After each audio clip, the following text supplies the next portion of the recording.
আচ্ছা শুভ ভাই, আপনি তো বাংলা ক্লাস নেন, বাংলা অনেক ফাটাফাটি ক্লাস নিতে পারতেছেন, কোনো সমস্যা নাই। কিন্তু আজকে আমি ইংলিশ থেকে আপনার একটা বেসিক কোশ্চেন করব, ঠিক আছে? আচ্ছা, ইংলিশের কোশ্চেনটা হচ্ছে I use to dash football. হ্যাঁ, এখানে আপনি বলবেন, এখানে চারটি অপশন দেওয়া আছে, বুঝছেন? প্রশ্নটা তো দেখতে পাচ্ছেন নাকি? আচ্ছা, আই ইউজ টু না? হ্যাঁ, ইউজ টু। এখানে চারটি অপশন দেওয়া আছে, প্লেড, প্লে, তারপর হচ্ছে প্লেইং নাকি হচ্ছে টু প্লে। এখানে আপনি কোনটা বসাবেন? ঠিক আছে, ধরেন আপনি চাকরি পরীক্ষা এখন দিবেন, ধরেন হচ্ছে এখানে আমি কোনটা বসাবেন একটু বলেন। এই যে ইউজ টু, হ্যাঁ, এটা কি পাস্ট ফর্ম? আচ্ছা, পাস্ট হলে অবশ্যই এখানে কি হবে? প্লেড হবে। প্লেড পাস্ট ফর্ম, এটা অবশ্যই প্লেড হবে। এখানে অবশ্যই প্লেড হবে। হ্যাঁ, প্লেড হবে। আল্লাহ, এই শিখছেন আপনি, এই শিখছেন বিশ্ববিদ্যালয়ে এসে আপনি এটা বললেন। এখানে ইউজ টু তার মানে হচ্ছে ইডি যুক্ত আছে কারণে পাস্ট ফর্ম ভাবতেছে। হ্যাঁ, অবশ্যই পাস্ট ফর্ম, এজন্য এখানে প্লেড বসবে। হ্যাঁ, আচ্ছা, এখানে আপনাকে আজকে বলে দিচ্ছি, আর জীবনে ভুল করবেন না, ঠিক আছে? কখনোই ভুল করবেন না। দেখেন, ইউজ টু যদি থাকে, ইউজ টু, ঠিক আছে, কোনো কথা নাই। ইউজ টু মানে হচ্ছে অতীতের কোনো অভ্যাস, যেটা আপনি আগে করতেন। ধরুন আগে প্রচুর খাওয়া দাওয়া করতেন, পেটুক ছিলেন, খাওয়া দাওয়া করতেন, তো এই সেক্ষেত্রে আপনি ইউজ টু ব্যবহার করতেন, ঠিক আছে? এখানে ইউজ টু করে যেটা হয় সব সময় ভার্বের বেস ফর্ম হবে, বুঝলেন?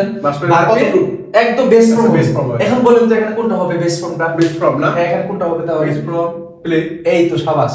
তার মানে এখানে প্লে হবে। I use to play football. এখন ঠিক আছে। একটা ভুল হচ্ছে না, এটা হবে না, ভুল হয়েছে, এটা হবে না, প্লে হবে, প্লে হবে। আচ্ছা আচ্ছা, ইউজ টু করে সব সময় ভার্বে বি1 হবে, মানে বুঝতে পারছেন? এখন একটা পরীক্ষা নেব, এখন যদি পাস করেন তার মানে ভাববো আপনি এটা ঠিকঠাক বুঝতে পারছেন। এখন যদি আমি বলি যে I am use to dash football, ঠিক আছে, এটা দেওয়া আছে। এখন আপনার অপশন হচ্ছে এগুলাই। আই ইউজ টু না, এই যে এটা তো যেটা হচ্ছে আই ইউজ টু প্লে, এটাও প্লে হবে, এটাও প্লে হবে, অবশ্যই প্লে হবে এখানে। আচ্ছা, মানে এখানে ইউজ টু উপরে প্লে করছে, এজন্য ইউজ টু এখানে প্লে করছে। এখানে অবশ্যই প্লে হবে, 100% sure I am use to play football. আপনি তো পরীক্ষায় পাস করতে পারলেন না। আচ্ছা, দেখেন এখানে আরেকটা বিষয় মেইনটেইন করতে হবে, খেয়াল রাখতে হবে। ইউজ টুর উপরে আপনি ভার্বের বেস ফর্ম বসাবেন, ঠিক আছে, কিন্তু এখানে কি আছে? বি ভার্ব, ঠিক আছে? বি ভার্ব কোনগুলা? যে এম, তারপর ইজ, তারপর আর, তারপর হচ্ছে ওয়াজ, তারপরে কি ওয়্যার। যদি এই ভার্বগুলো থাকে, এগুলোর পরে যদি আপনি ইউজ টু পান, কি বলেন?